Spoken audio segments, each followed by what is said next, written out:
Hola queridos hermanos y queridos amigos, vamos a tener un tiempo para estudiar la palabra de Dios. Hoy vamos a continuar con la serie de Apocalipsis.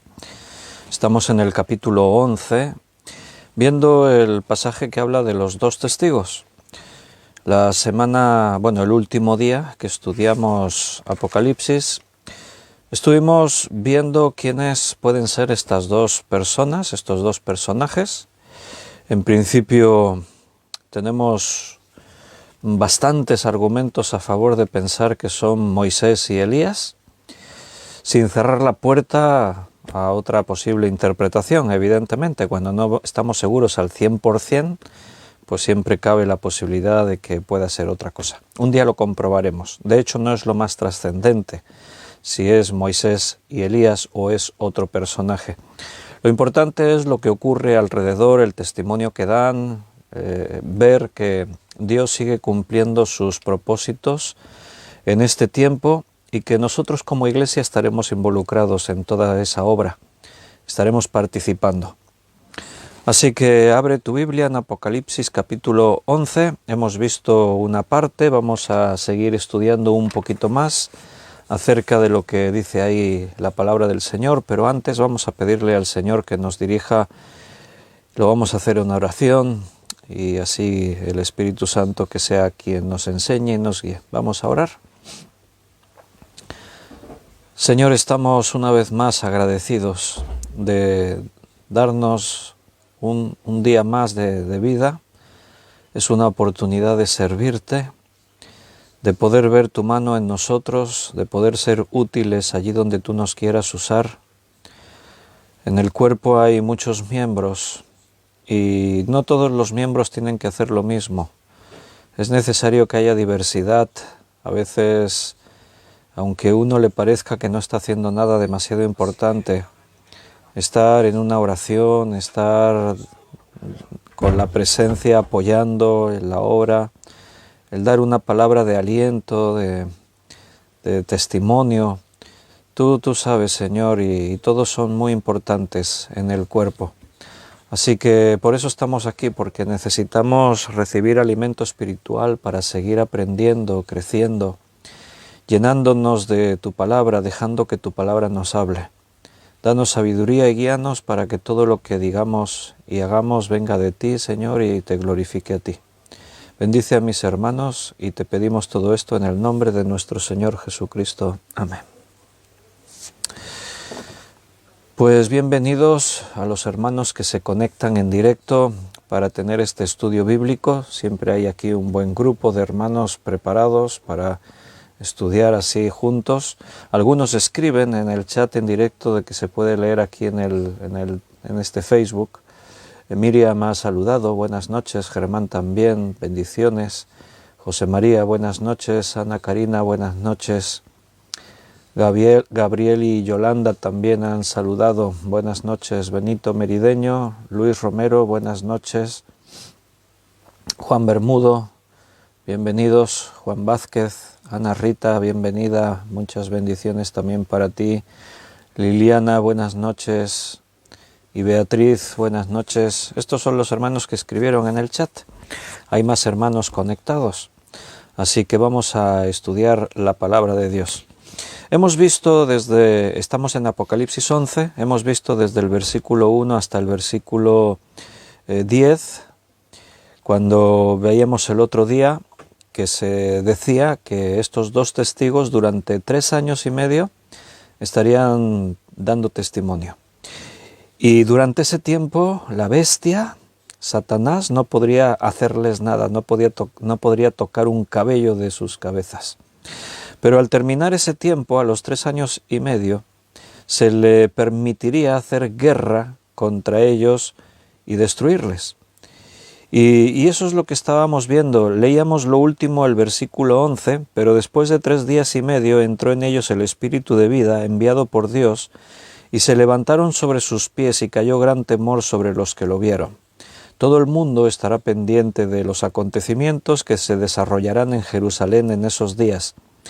Y después de 3 días y medio de exhibir los cadáveres de estos 2 testigos, la gente se regocija, se alegran, se hacen regalos, pero a los 3 días y medio, con las cámaras en directo, estos 2 hombres dice que entra el espíritu de vida enviado por Dios en ellos y se levantan sobre sus pies, resucitan ya para vida eterna.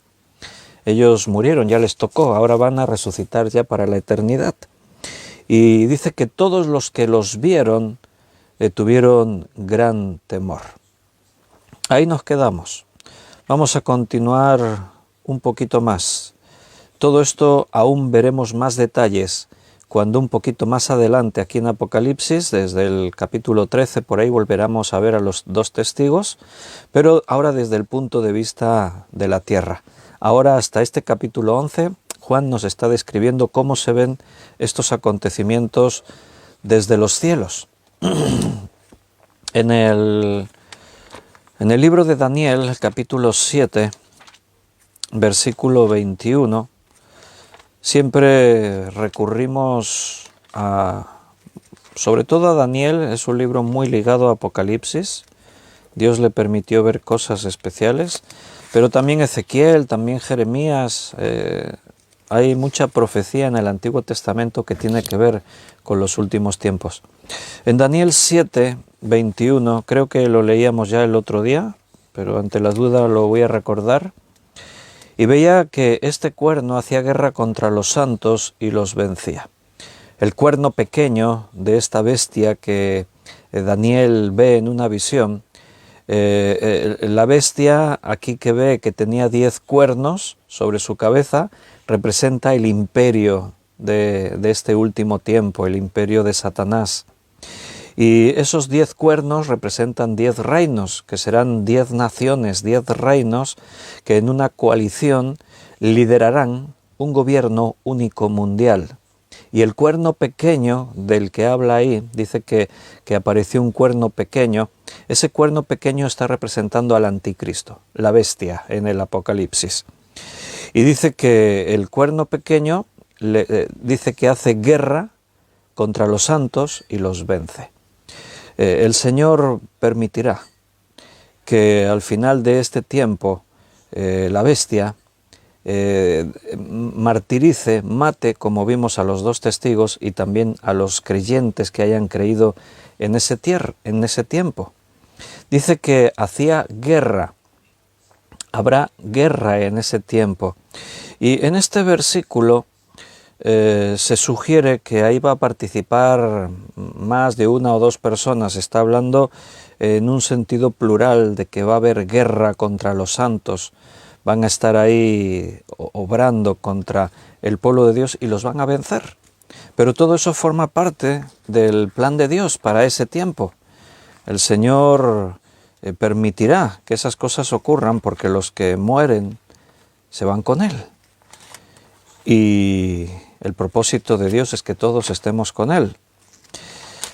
Vuelvo a Apocalipsis 11.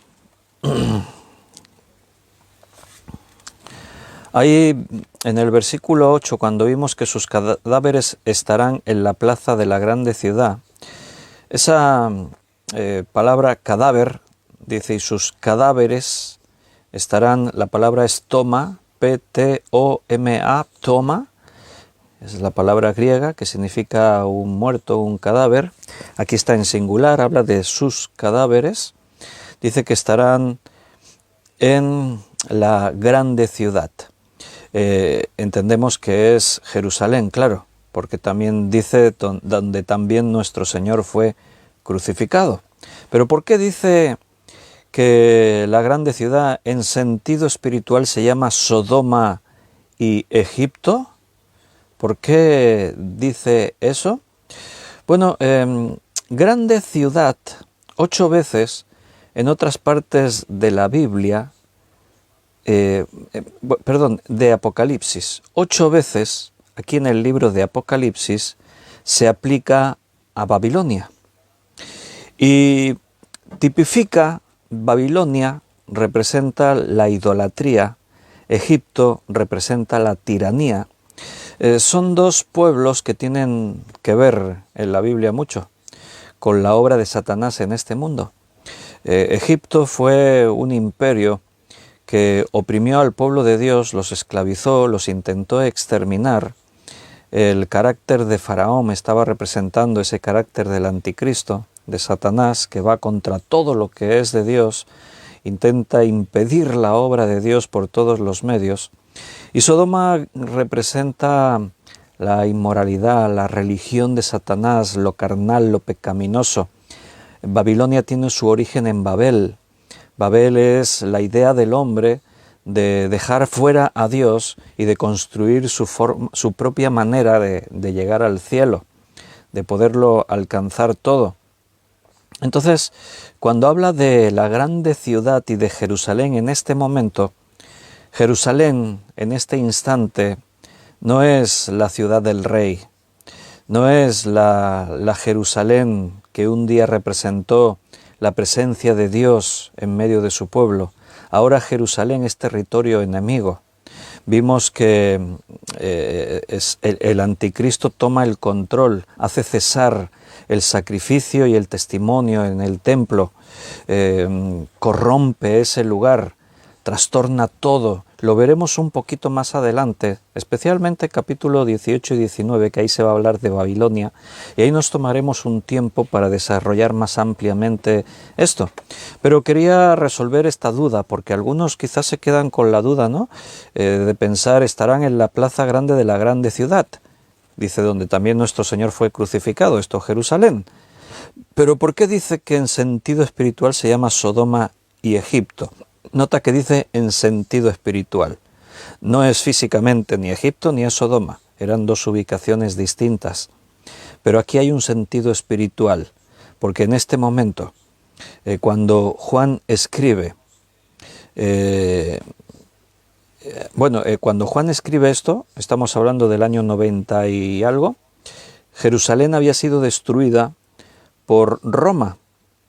En ese año 70, en el año 70 es destruida Jerusalén y el templo. Y según las crónicas históricas, dicen que en esa destrucción, en esa represalia de las legiones romanas contra Jerusalén y el pueblo judío, algunas crónicas históricas dicen que murieron alrededor de 1 millón de judíos. Y podríamos decir que es el fin de la historia en Jerusalén como la capital del mundo espiritual de la nación judía. Los romanos saquean toda la ciudad, se llevan todos los tesoros del templo. Se entiende que algunos objetos como el Arca de la Alianza y cosas parecidas, los judíos debieron ocultarlo, poner a salvo las piezas irreemplazables. Si los romanos hubiesen llevado todo eso, habría ido a parar a algún sitio, andaría por alguna parte. Si desaparecieron algunos de esos objetos tan valiosos, es porque los judíos tomaron precaución de esconderlos.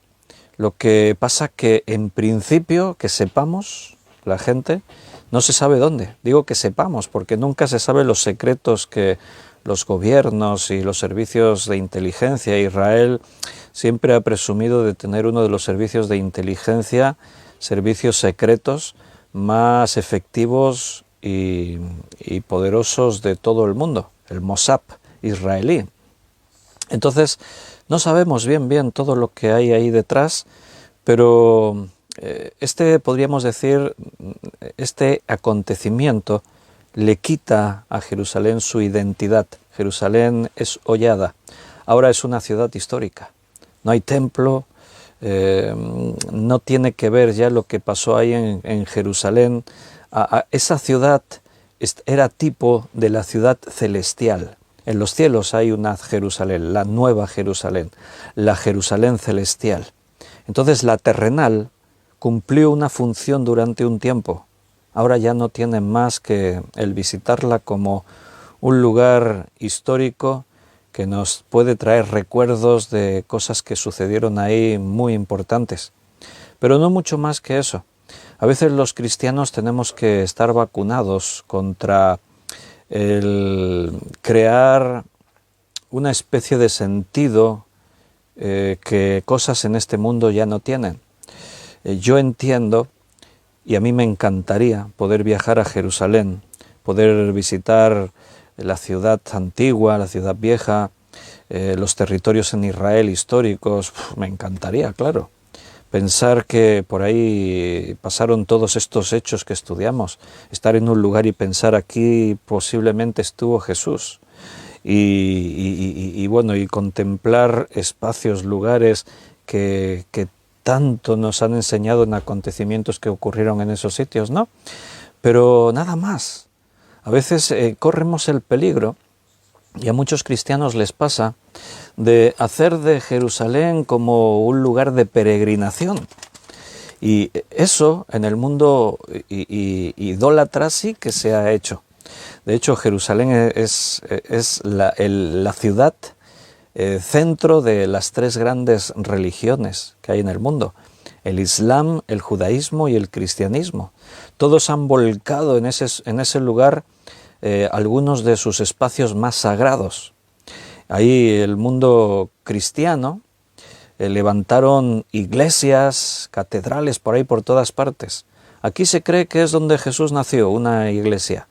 Aquí se cree que es donde donde el ángel le anunció a María, que una iglesia. Aquí es el lugar donde se piensa que está el sepulcro de Cristo, la iglesia del Santo Sepulcro. O sea, siempre está ese riesgo. Dices, no, pero esto más ahora es en el mundo católico. Sí, pero en el mundo evangélico a veces podemos caer también en ese peligro de mitificar esos espacios y tomar viajes a Israel no como el hecho de satisfacer pues el poder ver los sitios, ¿no? La curiosidad, el disfrutar, el recordar, sino que eso se convierte como en un lugar de peregrinaje, como si en ese lugar haya más presencia de Dios que aquí. Y eso no es así. Y prueba de ello pues es algo como lo que estamos viendo ahora. Ahí a Jerusalén, espiritualmente, en sentido espiritual, se la llama Babilonia y Egipto, porque está corrompida, está controlada por el reino de Satanás. En la actualidad no se podría decir que Jerusalén es la capital de una religión, es de 3 religiones. Ahí está la mezquita de la Roca para el mundo islámico, ahí está lo que queda del muro del templo, el muro de los lamentos para los judíos, ahí hay un montón de lugares santos para la cristiandad. Se ha derramado mucha sangre en Jerusalén y en las tierras bíblicas tratando de reclamar ese espacio. Cuando en tiempos de la Edad Media, antes y posterior, el tiempo de las cruzadas, esos territorios fueron ocupados por los musulmanes, pues los cristianos enviaron eso, las cruzadas, los reyes de Europa organizaban ejércitos para ir hasta Jerusalén y los lugares bíblicos a luchar para recuperar las tierras que les pertenecían, decían ellos, por derecho, porque eran los lugares donde Cristo vivió y predicó y enseñó todo eso. Entonces, por esa ciudad santa se ha derramado mucha sangre. Y te aseguro que Dios no estaba detrás de todo eso. Al final, como dijera allí en Romanos 11, todos los hombres de fe que vivieron no anhelaban una patria terrenal, sino celestial. La Jerusalén terrenal nos mostraba la existencia de una Jerusalén celestial. El tesoro no era tener esta ciudad en la tierra, sino la que tendremos en los cielos. Ahí es donde tenemos que poner nuestra mirada, nuestros ojos. Y Jesús también le restó importancia cuando dijo, ¿veis todo este lugar? De cierto os digo que no quedará en él piedra sobre piedra. Y Jesús no lo dijo para escandalizar, Los judíos sí se escandalizaron cuando escuchaban esas cosas, esas profecías de parte de Jesús, pero Jesús tuvo razón. Esto lo dice él en el año 33 y en el año 70 Jerusalén es destruida y del muro no queda nada.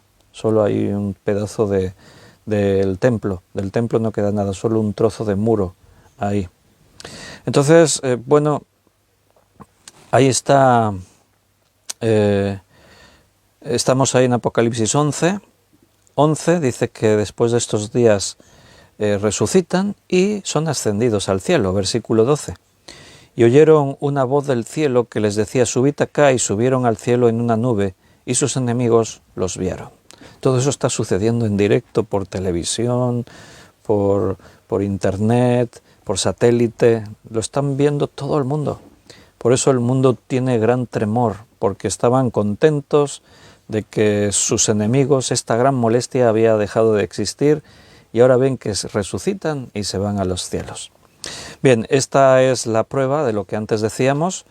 Todo hombre, dice en Hebreos, que está establecido que el hombre muera una sola vez y después el juicio. Entonces a estos les tocó ya su momento. Elías no había muerto todavía, fue arrebatado sin ver muerte, y Moisés murió, pero es posible que resucitase con su mismo cuerpo mortal que tenía, como hizo Lázaro, como hizo la hija de Jairo, como han hecho otros que por un milagro de Dios después de morir resucitaron, pero resucitaron otra vez con su cuerpo mortal. Quiere decir que esa vez que todo hombre, todo ser humano tiene que morir, todavía les estaba esperando. Así que si Moisés resucitó, para eso quizás quería su cuerpo el arcángel Miguel, y resucitó con cuerpo mortal, pues ahora ambos han resucitado para la inmortalidad. Al resucitar han sido llevados arriba a los cielos, como ha ocurrido ya con todos los creyentes, porque la Iglesia ya fue arrebatada. Los muertos en Cristo de todos los tiempos resucitaron primero, y todos los que estaban vivos en ese instante fueron arrebatados juntamente con ellos en las nubes, se reunieron con Cristo en las nubes. ¿Está clara esta resurrección? Todos resucitaremos.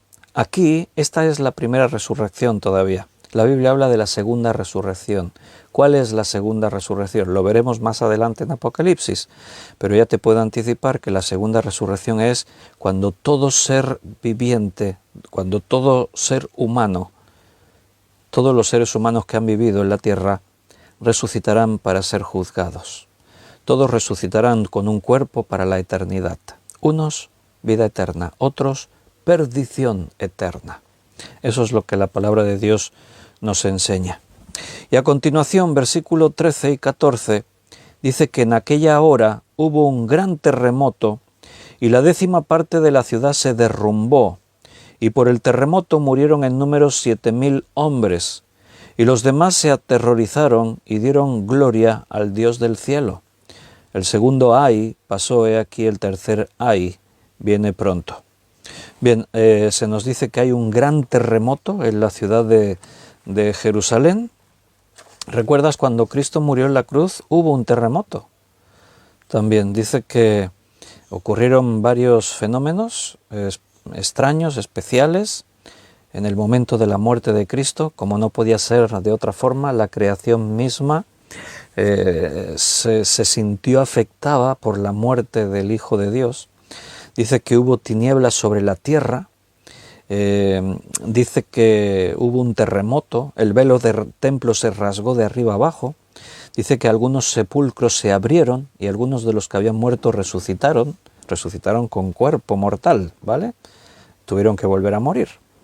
Entonces también hubo un terremoto. En aquel caso no ocasionó muertes. La Biblia por lo menos no describe que cuando Cristo muere, el terremoto que sucedió hubiese ocasionado ninguna muerte. ¿Por qué? Porque aquel era tiempo de misericordia, de gracia. Era tiempo de salvación. La muerte de Cristo estaba mostrando al mundo entero que ahora, a través de ese sacrificio, todo el que creyese en él podría tener perdón de pecados, podría tener vida eterna. Pero ahora es tiempo de juicio. Ahora esos dos testigos que han muerto y han resucitado y han sido alzados a los cielos, es la señal del poder de Dios, pero también de la maldad de Satanás en este mundo. Los mató, los martirizó, se ensañaron con sus cadáveres y los dejaron expuestos durante 3 días y medio para que todo el mundo lo pudiese ver. Jerusalén no es una gran metrópoli, no es una ciudad así muy grande. En la actualidad, la ciudad de Jerusalén tiene, creo que no llega ni al 1.000.000 de habitantes, por ahí anda la cosa. Ocupa una extensión de 125 kilómetros cuadrados. Entonces no es una ciudad demasiado grande, así si las comparamos con otras. Aquí mismo en España, Madrid tiene 5 o 6 millones de habitantes, Barcelona le sigue de cerca, 4 millones y pico, 5, solo la ciudad de Barcelona, porque justo alrededor de Barcelona hay ciudades que están fusionadas prácticamente con Barcelona y son muy grandes también, tienen en algún caso como Hospitalet más de 1.000.000 de habitantes. Entonces, en el mundo hay ciudades muy grandes. Tokio en la actualidad creo que anda cerca de los 20 millones de habitantes. Ciudad de México, aquí hay hermanos que nos escuchan desde allí, si me equivoco me corregís, pero creo que tiene más de 25 millones de habitantes. Nueva York anda entre 12, 14 millones de habitantes. Entonces Jerusalén es muy conocida por lo que representa, por lo que ha sido históricamente, por todo lo que hablamos, porque siempre es centro de atención y de tensión, siempre ocurren cosas, amenazas terroristas, siempre hay muchas historias, pero no es porque es una gran ciudad con muchísimos habitantes. Entonces dice ahí que murieron 7.000 personas, curioso que nos da la cifra exacta. Hombre, es un gran terremoto. En una ciudad de menos de 1.000.000 de personas, 7.000 muertes directas por el terremoto, es un gran terremoto, ahí lo dice, gran terremoto. Los que se atemorizan son los que creen y esperan a su rey. No son, porque aquí hemos leído, dice que por el terremoto murieron 7.000 y los demás se aterrorizaron. Los que se atemorizan son los que creen en Dios, porque dice, dieron gloria al Dios del cielo. Los súbditos de la bestia no dan gloria a Dios. Aquí el temor del que está hablando no es como en el otro caso que leímos, que los moradores de la tierra, dice que cayó gran temor sobre ellos. Aquí el temor que viene sobre los que le dan gloria a Dios es ese temor reverente, el darse cuenta del error. Recuerda que los judíos en este tiempo están creyendo, han creído en oleadas, diferentes momentos, multitudes de judíos, porque se están dando cuenta. En este periodo de la predicación de los 3 años y medio de estos 2 testigos, muchos judíos creerán. Muchos entenderán, se darán cuenta de su gravísimo error cuando rechazaron a Cristo como el Mesías. Y ahora están reconociéndole, se están dando cuenta. No es la primera vez que pasa. Sin ir más lejos, en la Escritura tenemos un testimonio tremendo en cuanto a esto que estamos hablando. Es el testimonio del apóstol Pablo. Pablo era judío, muy celoso de cumplir con todo lo que el judaísmo decía, la ley, los rituales, las fiestas, todo. Él se consideraba celoso de las cosas de Dios. Él habla de sí mismo como fariseo, hijo de fariseos. Entonces había estudiado a los pies de los más grandes maestros y tenía tanto cuidado de que lo que él pensaba que era la forma y la verdad se cumpliese, que no se reprimía ni 1 milímetro a la hora de perseguir cristianos y exterminarlos. Entonces él estaba equivocado, rechazó a Jesucristo como el Señor del cielo que vino hecho hombre, lo rechazó. Pero cuando Cristo se le aparece, cuando Cristo le habla, Pablo se da cuenta de su error. En aquel momento Saulo de Tarso se da cuenta de su grave error y se humilla delante de Cristo y se pone a su disposición. Señor, ¿qué quieres que haga? A partir de ese momento Cristo lo utiliza poderosamente. No creo que haya habido muchos hombres como Pablo en su trabajo, en su dedicación, en su pasión y amor por Cristo y por su iglesia. Herramienta utilizada de una forma especial para escribir gran parte del Nuevo Testamento. Entonces ahí todavía quedaron un montón de judíos que rechazaron a Jesucristo como Salvador personal. Pero en estos últimos tiempos, a la luz de todos los acontecimientos, de lo que ocurre, de la profecía cumplida, de todo, muchos judíos abrirán sus ojos y creerán. En este momento, otro gran número de judíos cree.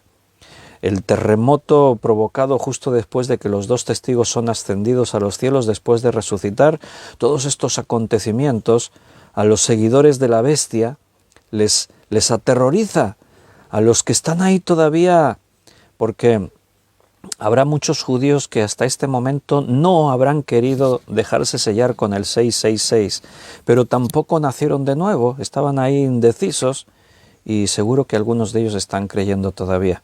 Y los demás se aterrorizaron y dieron gloria al Dios del cielo. Están alabando a Dios, le están dando a Él la gloria, están reconociendo la mano de Dios en todas estas cosas. Están reconociendo que lo que ocurre no es solo un accidente, Dios no está al margen, Dios tiene propósitos. Siempre es así. La historia de la humanidad ha estado llena de acontecimientos terribles provocados por el hombre, muchos de ellos, las grandes guerras mundiales, los millones y millones de muertes por la violencia provocada por los hombres. Pero Dios nunca se desentendió del drama humano. Dios nunca se ha quedado al margen. De alguna forma Dios ha ido poniendo límites a la maldad del hombre, a la intención de Satanás de destruir todo. Dios fue poniendo límites, porque aunque este mundo está controlado por el príncipe de la potestad del aire, Satanás, Dios tiene propósitos. Dios ama al mundo, de tal manera amó Dios al mundo. A cada persona, cada ser viviente en este mundo es amado por Dios y la voluntad de Dios es que se salve, que pasen de muerte a vida. Por eso Dios sigue obrando a través de los tiempos. Él sigue tratando con los hombres de la tierra. Ahora todo llega a su fin. Dice el versículo 14, el segundo ay pasó, he aquí el tercer ay viene pronto.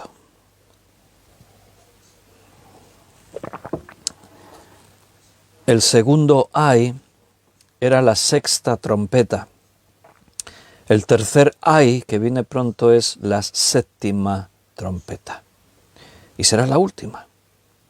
La séptima trompeta es el fin. Estamos llegando al fin de todas las cosas, el fin de los tiempos, así tal como lo conocemos. Esta séptima trompeta, este tercer ay, nos lleva al retorno de Cristo a la tierra.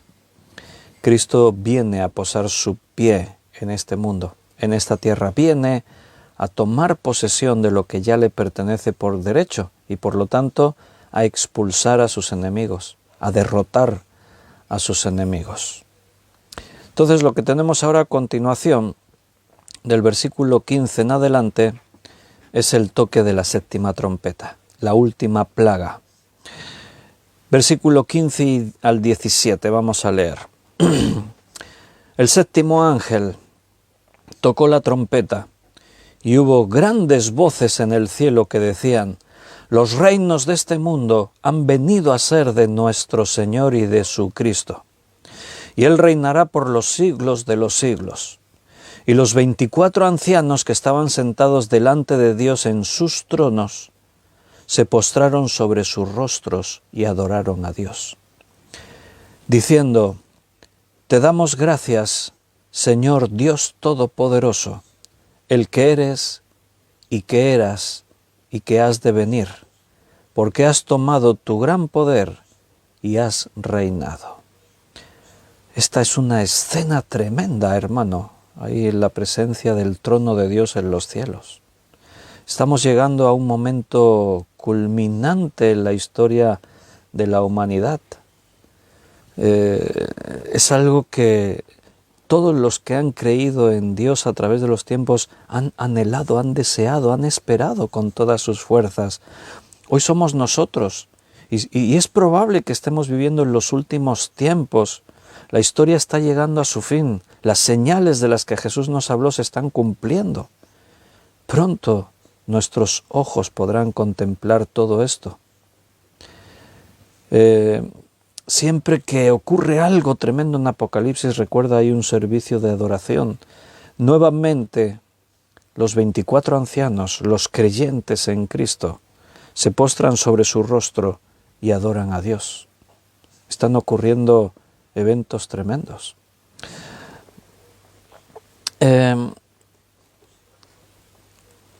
Dicen que hubo grandes voces en el cielo. Juan está presenciando todavía desde los cielos. Se toca la trompeta y se oyen grandes voces en los cielos, pero Juan entiende lo que dicen esas voces. Las voces dicen: los reinos del mundo han venido a ser de nuestro Señor y de su Cristo, y Él reinará por los siglos de los siglos.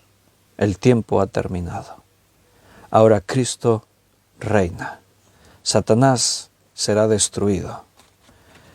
Es el tiempo que todo hijo de Dios anhelaba y deseaba. En los cielos se desea que llegue este día. Tú y yo, hermanos, como hijos de Dios en la tierra, debemos desear este día. Debemos desear que esto suceda. En Daniel 2:44, 2:44 del libro de Daniel, dice allí: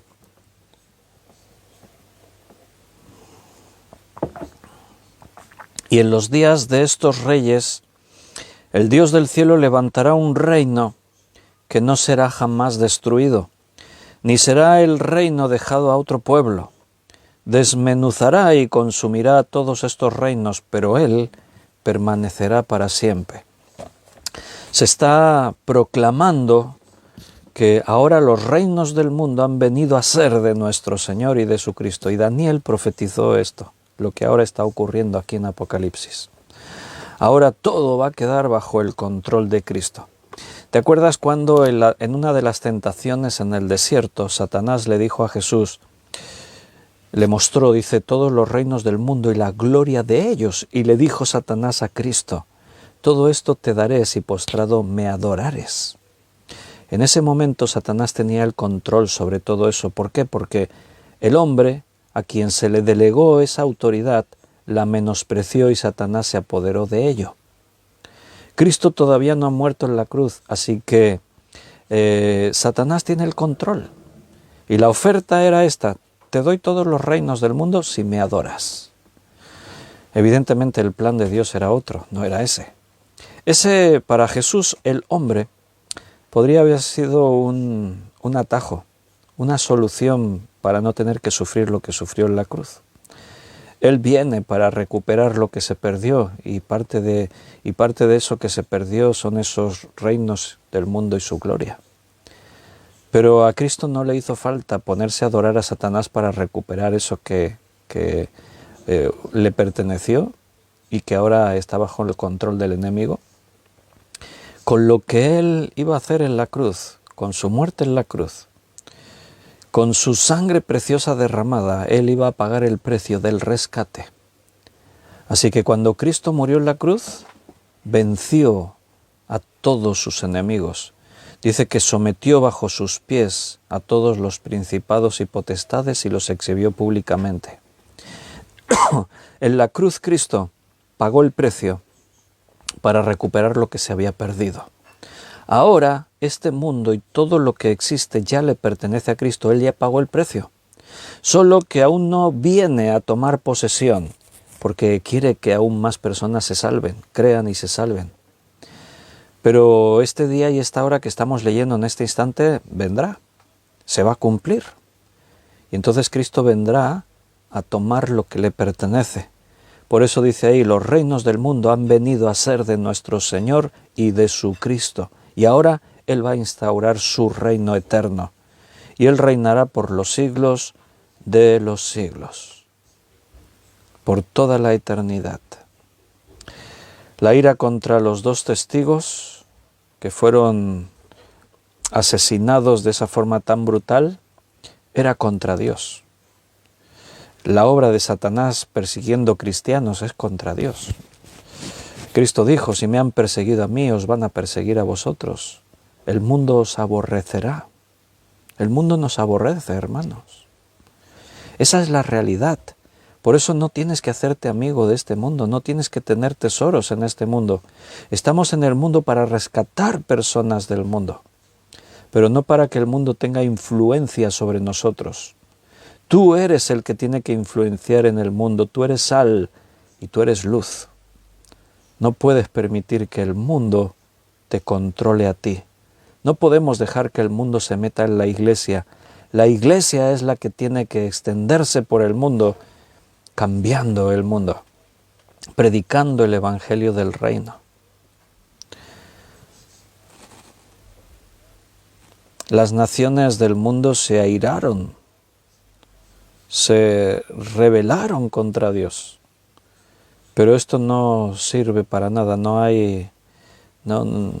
pueden hacer nada. Lo dice ahí en el versículo 18. Y se airaron las naciones, y tú era venido, y el tiempo de juzgar a los muertos, y de dar el galardón a tus siervos los profetas, a los santos y a los que temen tu nombre, a los pequeños y a los grandes, y de destruir a los que destruyen la tierra. Las naciones se airaron contra Dios. Y aquí estamos viendo ya una referencia a lo que más adelante también veremos. Cuando dice, y se airaron las naciones y tu ira ha venido, esto es una referencia al Armagedón. El Armagedón es un lugar geográfico, un valle, donde tendrá esta última gran batalla de la historia, donde todos los enemigos de Cristo, todo el mal será derrotado, será destruido. Ya no habrá más maldad, más dominio de Satanás. ¿Por qué todo esto? Porque las naciones quieren impedir que Cristo tome el control de la tierra. La Biblia dice que amaron más las tinieblas que a la luz. A nosotros nos parece lo más absurdo que hay. Es una tremenda paradoja.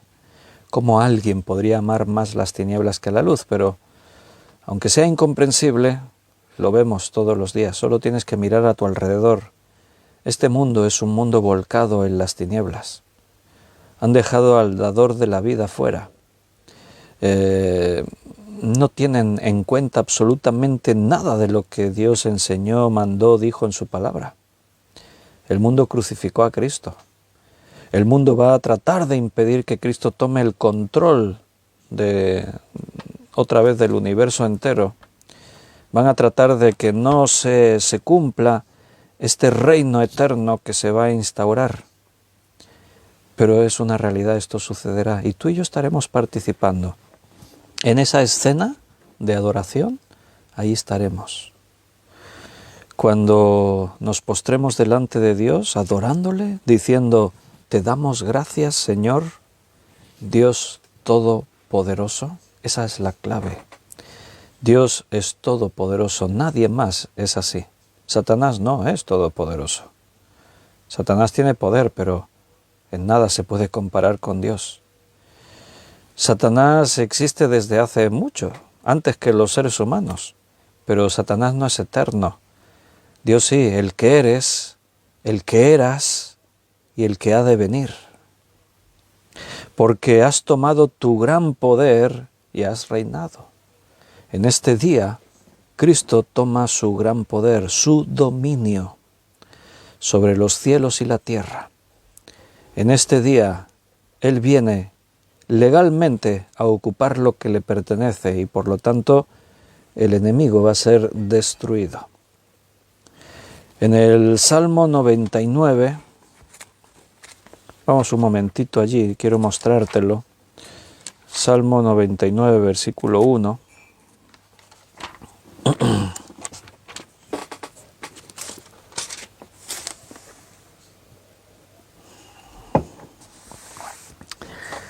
Jehová reina, temblarán los pueblos. Él está sentado sobre los querubines, se conmoverá la tierra. Ahí están las alusiones del Antiguo Testamento a este acontecimiento que ocurrirá pronto y que Apocalipsis describe. Jehová reina, temblarán los pueblos. Él, Jehová, Cristo, está sentado sobre los querubines y se conmoverá la tierra.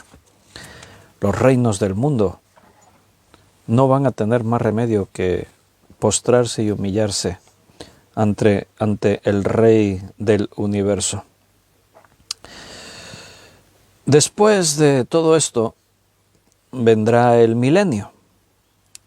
Después de todo esto que estamos viendo, ahora Apocalipsis, nótase cómo el argumento que tenemos a la hora de hacer la división del libro coincide con todo lo que estamos viendo, porque estamos en el capítulo 11 y la historia se está terminando. Pero ¿cómo es posible si todavía nos quedan un montón de capítulos hasta el 22? Y ahora parece que a partir del capítulo 12 en adelante es como si volviésemos otra vez a repetir historia. ¿Qué pasa aquí? La única explicación viable, así comprensible, es esta, que hasta ahora Juan ha contado todo lo que vio desde la perspectiva de los cielos, y a partir del capítulo 12 en adelante nos cuenta la historia otra vez desde el principio, pero desde la perspectiva de la tierra. Ahora estamos en ese momento en el que va a comenzar el milenio. Ya hablaremos del milenio cuando lleguemos al capítulo que se habla de él, y después del milenio vendrá el juicio y los galardones. El juicio y las recompensas, los premios. La Biblia habla de que los que creen en el Señor según sus obras recibirán premios. La salvación es otra cosa, todos tienen la salvación, pero la Biblia habla de premios, de galardones. No sabemos mucho al respecto, pero sí que habla de eso la Biblia. La palabra galardón en el griego es mitsos, que significa la paga por el servicio, significa un premio o una recompensa, eso es lo que significa. Y bueno, no sabemos bien qué será todo eso, pero la verdad es que tiene que ser algo especial. ¿Te puedes imaginar qué pueden ser los premios que Dios tenga para nosotros para la eternidad? ¿Qué estarías dispuesto a dar por un premio eterno? Piénsalo. Por conseguir cosas de este mundo, a veces estamos dispuestos a sacrificar mucho. Gastamos parte de nuestra vida luchando por hacer tesoros en esta tierra. Pero la Biblia habla de galardones, de premios que nos están reservados para unos y para otros, dependiendo qué es lo que hiciste en este tiempo. Jesús decía, haceos tesoros en los cielos. Tiene que ver con esto que estamos hablando. ¿Qué premio te gustaría tener?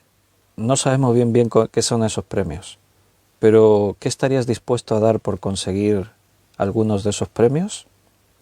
Bueno, pues ahí hay una gran reflexión. Si estás dispuesto a sacrificar mucho por los premios que el mundo te ofrece, deberíamos estar muchísimo más dispuestos a sacrificar nuestro tiempo, a esforzarnos, a derramar amor y predicar su palabra, no sé, hacer todo lo que Dios nos pide para realmente tener esos premios en los cielos. Sin duda ninguno merecemos esos premios que Dios nos va a dar. Todos los premios es por gracia, pero algunos de esos premios tienen que ver con el servicio. Y es algo muy lógico.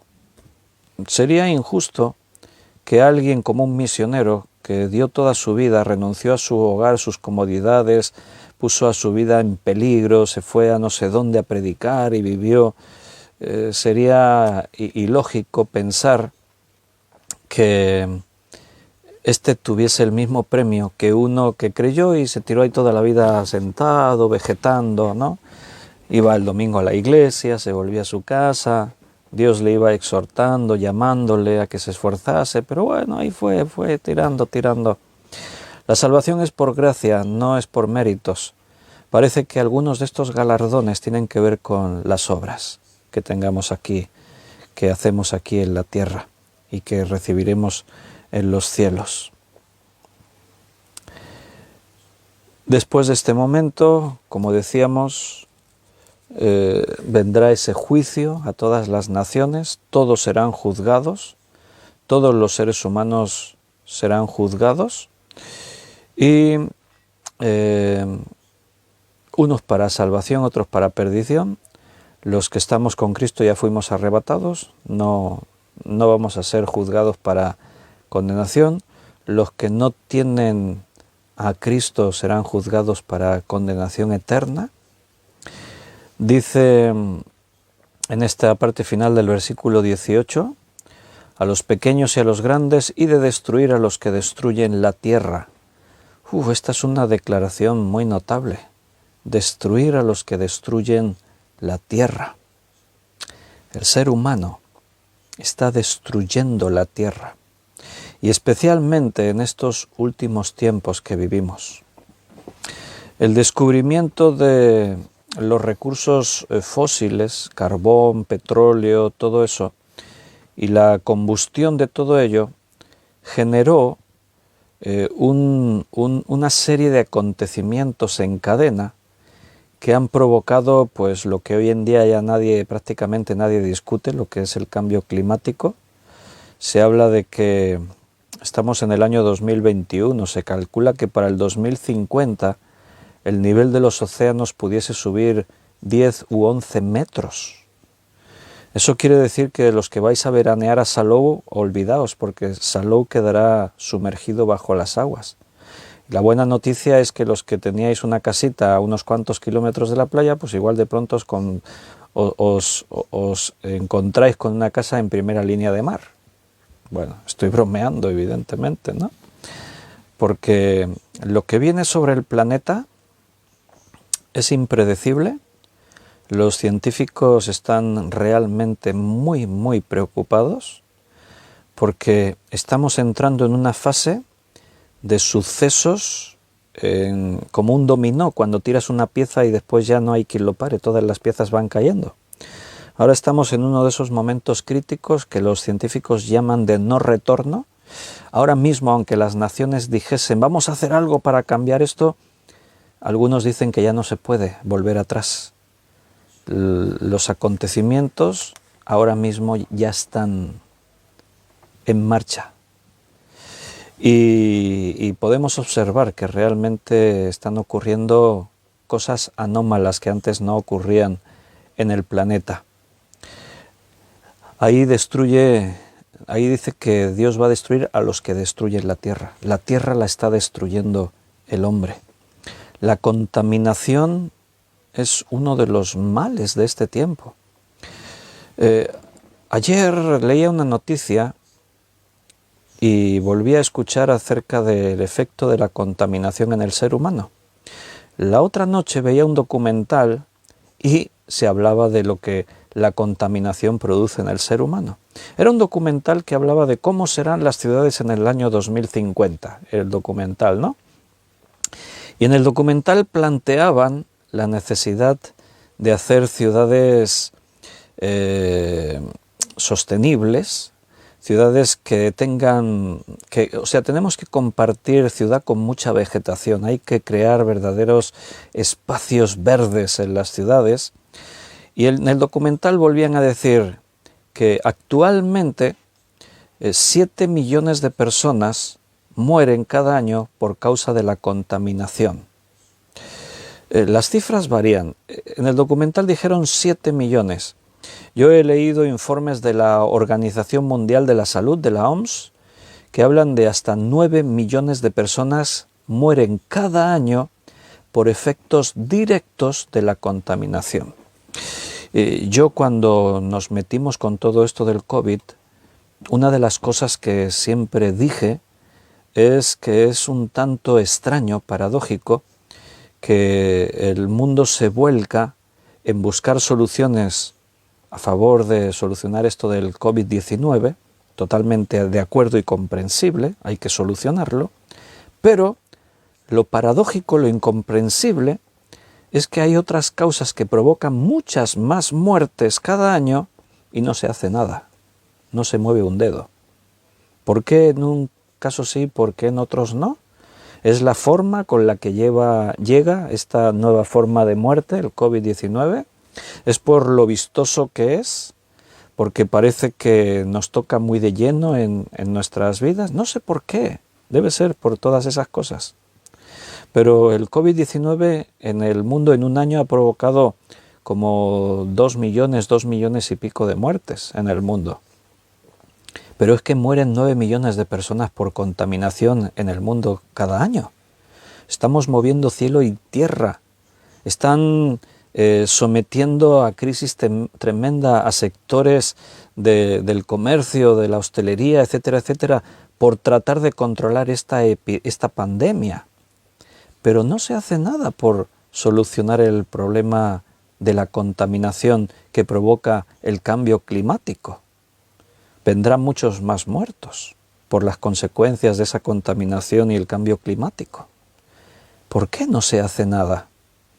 Se reúnen periódicamente en octubre del 2019, fue, ¿no? Sí, que estaban reunidos en Madrid todos los países del mundo para tratar el cambio climático, los problemas de la contaminación, etcétera, para tratar de llegar a tomar medidas, y terminó el Congreso, se gastaron una millonada en organizar todo eso, el Congreso, y viajar miles de dignatarios de todo el mundo, y llegó al final el Congreso y no llegaron ni a un solo acuerdo, no se arregló absolutamente nada. Y dices, ¿por qué? Bueno, los analistas nos dan la explicación, yo entiendo, yo sé cuál es la explicación, pero cuando digo que no lo entiendo es porque hablo de la paradoja del ser humano, que está dispuesto a mover cielo y tierra por algo y por otras cosas no. Extraño el mundo en el que vivimos y extraño el comportamiento del hombre. Tenemos la explicación, la Biblia nos habla de que es todo causa de la maldad del corazón del hombre, de el efecto del pecado, que cada día que pasa es como un cáncer que se agrava más y más. El mundo se dirige a una destrucción total. En estos últimos tiempos especialmente la tierra está siendo destruida. La creación gime a una, y a una está hasta la venida de Cristo. Así dice la palabra de Dios. La creación se queja, gime, se le está exprimiendo, se la está explotando de una forma tremenda. La deforestación por intereses, todo intereses económicos, todas esas toneladas y toneladas de CO2 que se expulsan cada día a la atmósfera, es tremendo. Pero bueno, es el precio que estamos pagando por tener todos nuestros lujos. A veces te das cuenta de la hipocresía del ser humano, ¿no? Aquí ciudades como Barcelona, por ejemplo, nos hemos encontrado que a veces se hacen restricciones en el tráfico. Una cosa muy común es que si tú vas a Barcelona, según la cantidad de contaminación que hay en el aire, pues los límites de velocidad antes de en las carreteras que rodean la ciudad, las autopistas, se reducen. Hasta tal punto que a veces vas por la autopista y tienes que ir a 80 por hora. Y van todos los coches ahí a paso de tortuga, porque en una autopista de 4 carriles o 5 carriles a 80 por hora vas a ir. Y a veces hay restricciones, no permiten que entren, se pusieron normativas. Ahora todos los vehículos tienen que tener un sello ecológico, los vehículos que tienen más de 10 años, si no cumplen con los requisitos no pueden entrar a la ciudad, se toman muchas medidas. Pero después, por ejemplo, en el puerto de Barcelona, cada año, ahora con el COVID todo esto se frenó, pero cada año atracan unos cuantos cruceros de lujo, cruceros estos grandes transatlánticos que son prácticamente ciudades flotantes. Uno de estos barcos de los que atracan aquí en Barcelona, algunos de ellos tienen entre 5 y 6 mil pasajeros turistas y otros 1.000 y pico, 2.000 tripulantes, entre servicios, cocineros, personal del barco, en fin, de todo. O sea, un barco es como una ciudad. Y un día estaba escuchando un experto que hablaba del tema y escuchaba las cifras y son espectaculares. Cuando los barcos llegan a puerto y atracan, los motores no se detienen. Los motores del barco siguen funcionando, lo que pasa que a ralentí, ¿no? Están ahí, pero la vida en el barco continúa. Toda la energía eléctrica que genera, toda la distribución de agua potable, de sanitarios, las cocinas, da de comer a toda esa gente, las duchas, las piscinas, lugares de ocio. Los barcos no se detienen. Escuché que uno de esos barcos al día quema alrededor de 65.000 litros de combustible. ¿Te imaginas cuántos coches funcionando son eso? En un día, un solo barco quema más de 65.000 litros de combustible, de gasóleo o lo que sea. Pero eso interesa, porque deja mucho dinero en la ciudad. Al final, la motivación del hombre es egoísta, es el dinero, como siempre, el amor al dinero, la raíz de todos los males, decía Jesús. Por eso esta declaración la vemos a nuestro alrededor, es tan evidente en este tiempo. Los que destruyen la tierra, desde el principio el pecado tuvo un efecto devastador sobre la tierra, pero hoy en día la mano del hombre en la tierra es terrible lo que está haciendo. Los océanos están contaminados, pero ¿hasta qué punto? Los microplásticos están ya dentro de los peces, de los seres vivos, hay por todas partes. Nosotros nos contaminamos con esos microplásticos. La contaminación del aire, la lluvia ácida. Si empezamos a darle vueltas a este tema, nos tiramos aquí 3 horas. Y no hace falta, porque ya sabemos lo que está ocurriendo. Dice versículo 19, y el templo de Dios fue abierto en el cielo, y el arca de su pacto se veía en el templo. Y hubo relámpagos, voces, truenos, un terremoto y grande granizo. Ahí se habla del arca del pacto. Y nota que hay una en el cielo. Recuerda que hemos estado viendo en diferentes momentos en estos estudios que todas esas cosas del Antiguo Testamento eran tipo de algunas que están en los cielos. Todo tenía que ver con Cristo. Todo lo que se hacía en el Antiguo Testamento, el Antiguo Pacto tuvo cumplimiento en el Nuevo Pacto. Y algunas de esas cosas, el templo, antes fue el tabernáculo, el arca de la alianza, todo eso era figura de lo celestial. Entonces de pronto nos damos cuenta, por lo que dice ahí, el templo de Dios fue abierto en el cielo, no el templo de Dios de la tierra. Ahora está destruido, posiblemente en estos últimos tiempos sea reedificado el tercer templo, pero en los cielos hay un templo espiritual, un templo celestial. Y hay un arca, dice, y el arca de su pacto se veía en el templo. Hay un arca en la tierra, hay un arca en el cielo. El arca de la alianza es el símbolo de la victoria y posesión de la tierra durante el tiempo de Israel. Ahora que Cristo viene en su segunda venida y viene a poseer la tierra, ahí está el arca como símbolo de esa victoria y de esa posesión de la tierra. Cuando el pueblo de Israel entraron a poseer Canaán, el arca de la alianza era ese símbolo de la conquista, de la victoria. Desde el primer día, cuando Dios le dio instrucciones a Josué para que organizase al pueblo y que entrasen a tomar la tierra de Canaán, las instrucciones eran las siguientes.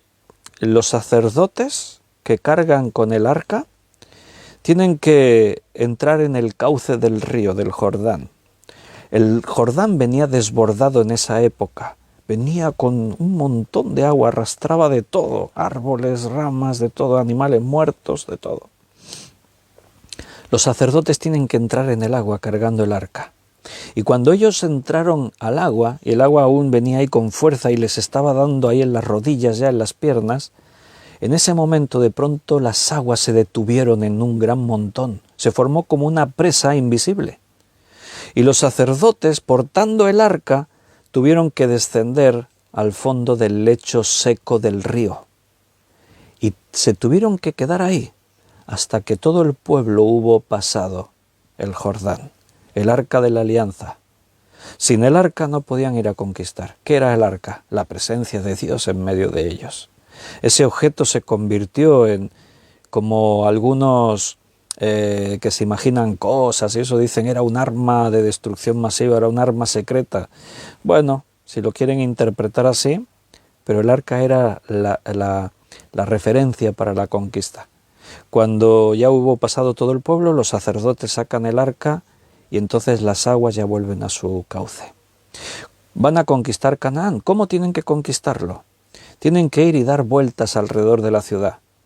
Pero no solamente ellos, el arca va con ellos. Los sacerdotes transportan el arca.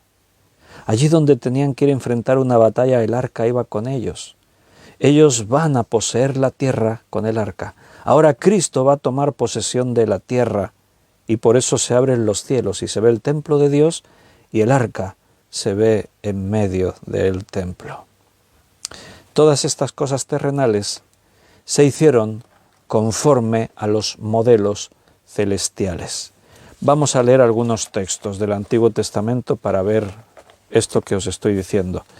Éxodo, vámonos al libro de Éxodo capítulo 25.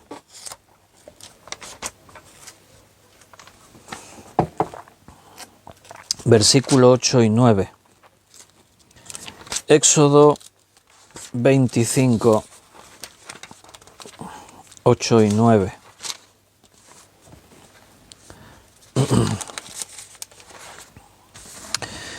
Y harán un santuario para mí, y habitaré en medio de ellos.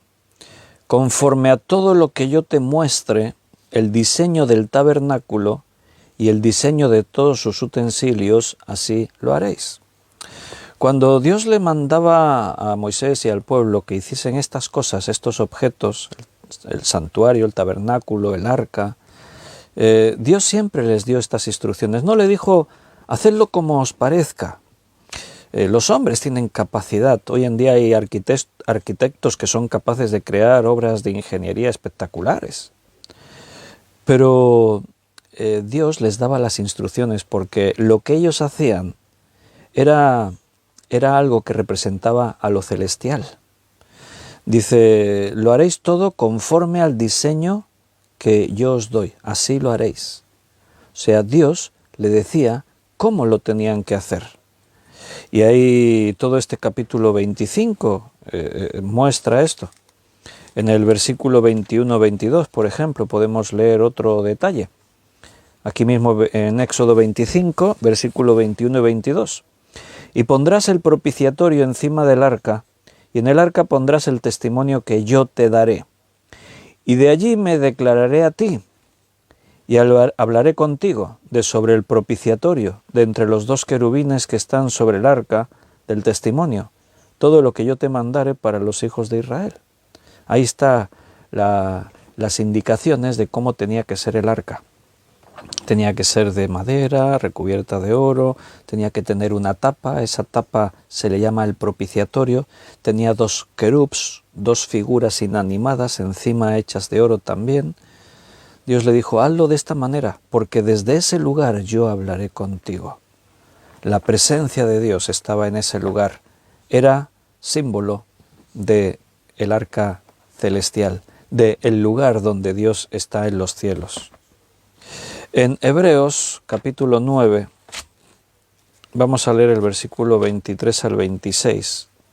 Hebreos 9, 23 al 26 dice, fue pues necesario que las figuras de las cosas celestiales fuesen purificadas así, pero las cosas celestiales mismas con mejores sacrificios que estos.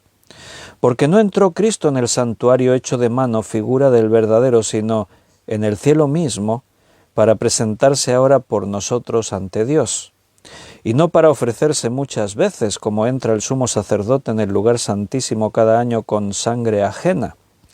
De otra manera, le hubiera sido necesario padecer muchas veces desde el principio del mundo, pero ahora en la consumación de los siglos se presentó una vez y para siempre por el sacrificio de sí mismo para quitar de en medio el pecado.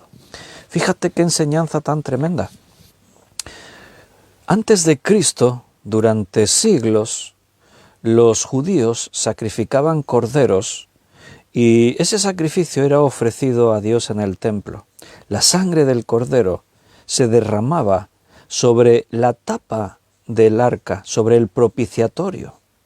Al lugar santísimo se venía a traer esa ofrenda de la muerte de un inocente que estaba representando a Cristo. Ese cordero era tipo de Cristo. O sea, todo eso apuntaba a que un día Cristo moriría. Y Cristo vino y murió. Y cuando Cristo viene y muere, el templo está funcionando y el lugar santísimo está ahí y el arca de la alianza está ahí.